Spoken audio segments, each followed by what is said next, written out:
Hi lovely people, so today I am going to be showing you how to join 4 squares together. This is particularly for my Hollypops CAL, and I will be joining with the PLT Join by Cypress Textiles. If you haven't gone and checked out some of her work, definitely do go and take a look. She does some really awesome stuff. So what I've done is I have completed the final round on my first square. For this particular square I'm using back loops only, so you can see on this round I've completed the first round. On this particular join I am also going to be skipping 2 stitches on the first side and 2 stitches on the second side of each square. So what you can do is just pop a stitch marker into those stitches so it makes joining that much easier.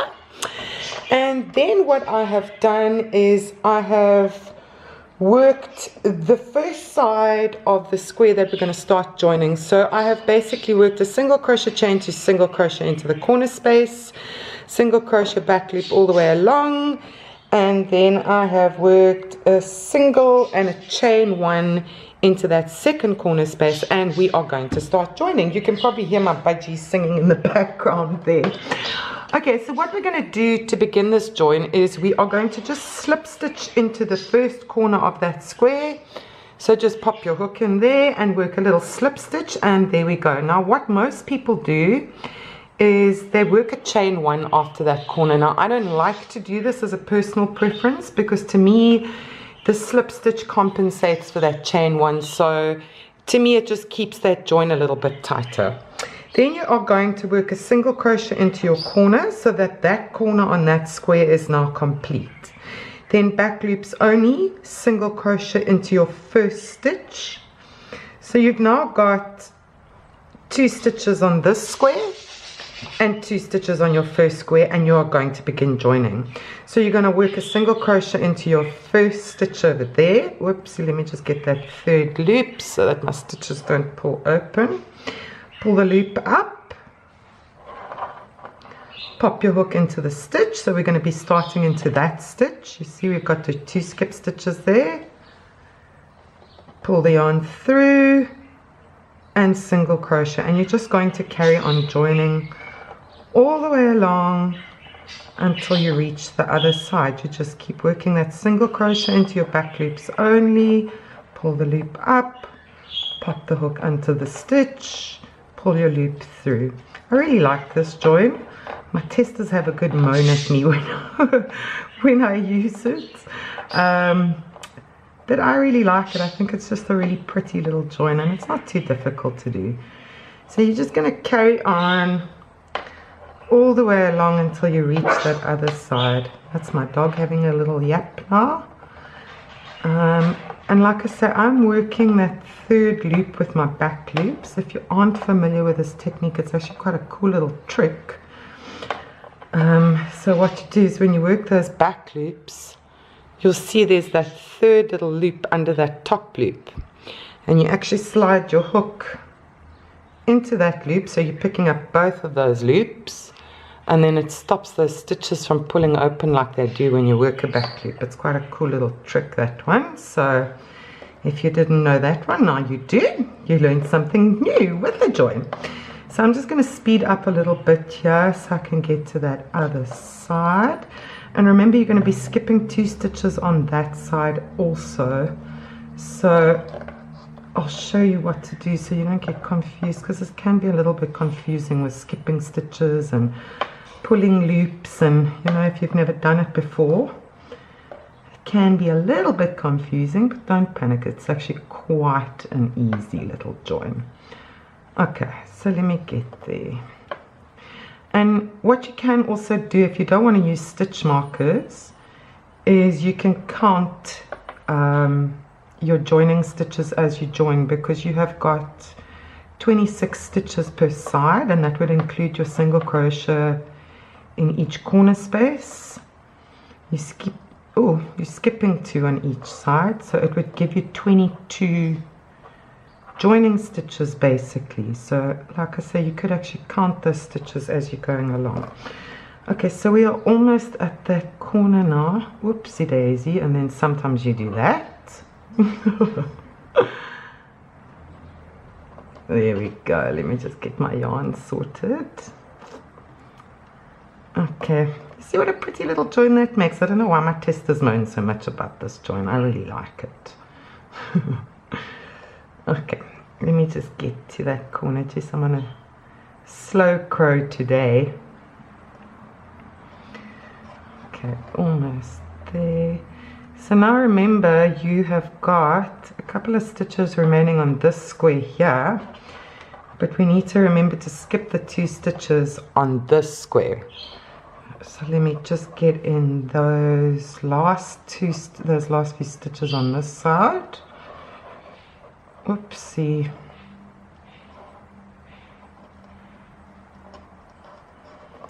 Okay, and this is where the stitch markers kind of come in handy, because now you'll know, okay, I've got my 2 stitches remaining on that side, so I should be pretty much where I'm supposed to be on the other square. Let's just work that one. Okay, so now you need to complete this side, so you're just going to pop your last stitch in there. Shove it. Oh, that's a tight little stitch. There we go. Pop that last stitch in, single crochet into the corner, chain 1, and slip stitch into that corner again. Okay, so you've worked your slip stitch. Then you need to complete this corner, so you're going to single crochet, and then you are going to work all the way around and complete the square, finish up over there, and I will meet you for the next square. Hi lovelies, so I'm back again, and you can see I have finished up that other side of that square. What I've also done is I've popped some stitch markers again, so to mark the 2 stitches on that side, to mark the 2 stitches on that side, and then I've also just popped a stitch marker into the corner spaces over here, because they can become a little bit of a nuisance to see when you're joining, so just again to make your life a little bit easier. So now I'm going to show you how to join that 3rd square. So again, what I have done is I have completed the first side of the 3rd square, single crochet, chain 2, single crochet into the first corner, back loops only all the way across, a single and a chain in the 2nd corner, and we are basically going to be joining this square exactly the same way that you did the first square. So now this side that you have worked is going to become the side, okay, the side of your big square, and you are going to be joining this corner into the bottom right corner of this square over here. So again, we're just going to work a little slip stitch into that corner space, and then we are going to finish off that corner, work our stitch, oopsie, back loops only, work our stitch over there, and then we can begin to start joining, because remember we are skipping those 2 stitches. Sorry, I slipped off screen there. Okay, so then we're going to start joining. I've got my stitch marker in, which makes it so much easier to locate those stitches, and off we go. And you can just PLT this little thing, this little square, all the way along, exactly the same way as we did with the first 2 squares. And when you reach the other corner, we are going to join slightly differently over there. Jeez, I can't get into those back loops all of a sudden. Yeah, so when we get to those center corners, what we do is we won't actually be joining these 2 squares together. What you'll be doing is you will be joining diagonally opposite in those corners, but I'll show you that when we get there. I just want to do this little side quick. I just want to join this side again. So this, I'm just using a PLT join here, nice and easy. You can work this join with a single crochet, a half double, a double. It doesn't really matter what you use. A double can become a little bit tricky in the corners. The corners can tend to look a little bit messy, I find. I'm just working it with a single, and you can see you just work a normal single crochet, pull your loop up, stick your hook under the adjacent stitch on the opposite square, Listen to me getting all fancy with my big words. The adjacent stitch on the opposite square. But yes, so you just keep going until I'm just going to get these stitches done.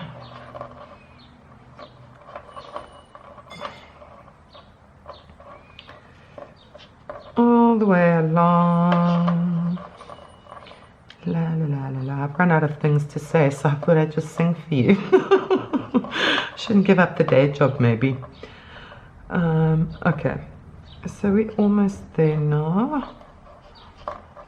I'm just gonna do these last few stitches so we can get into those corners, and I can show you how to join those corners when the 4 squares meet like this. This joins a little bit different than you would with a strip of squares. Sorry guys, I can't seem to get my speed going today for some other reason. So this is probably taking a little bit longer than it should do. But if you haven't done a PLT join before, then that's probably great for you, because then you can see what I'm doing. Okay, so we're just about in the corner now. I'm just going to join these last few stitches.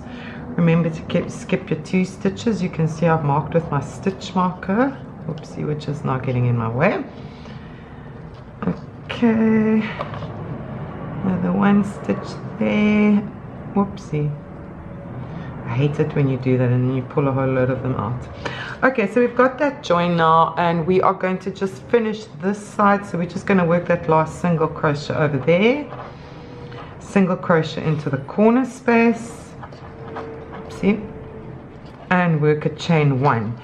Then what we are going to do, this corner is not going to connect to the square at all. We are going to slip stitch this corner into that corner over there. So let me just get some of this. Let me take that stitch marker out there, so that's out of our way.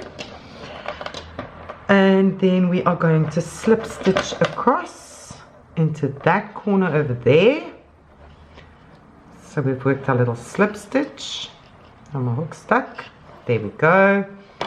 And then we are going to complete this corner. Try and keep your yarn nice and tight if you can, so that your join stays nice and tight. So you can see I've worked a single crochet into that corner now, and then we are just going to carry on working single crochet back loop only into the rest of the square, just to finish up that square, and you will join, come around and meet over there.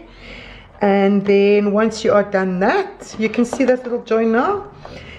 The 4th square is basically going to join in the same way, but once you've completed that side, I'll come around and meet you back again.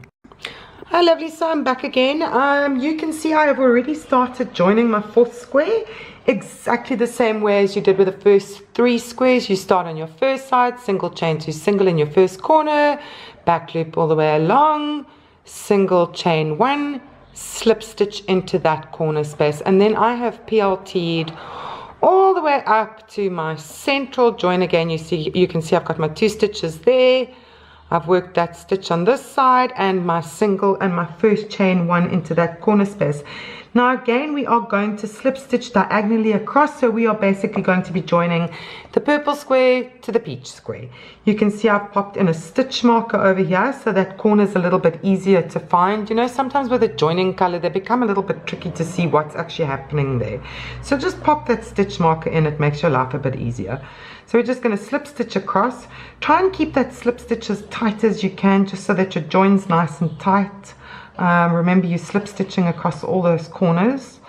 I've worked my single crochet there into that corner to complete that corner, and we are going to work that first stitch and then begin PLT joining that last side of this 4th square. And you're just going to carry on all the way along like you did with all the other squares with this little PLT join, until you reach this corner over here. Again, just remember to skip your 2 stitches, slip stitch into the corner space, and then you can go around and just complete that 4th square. And there you can see that is the 4 squares joined.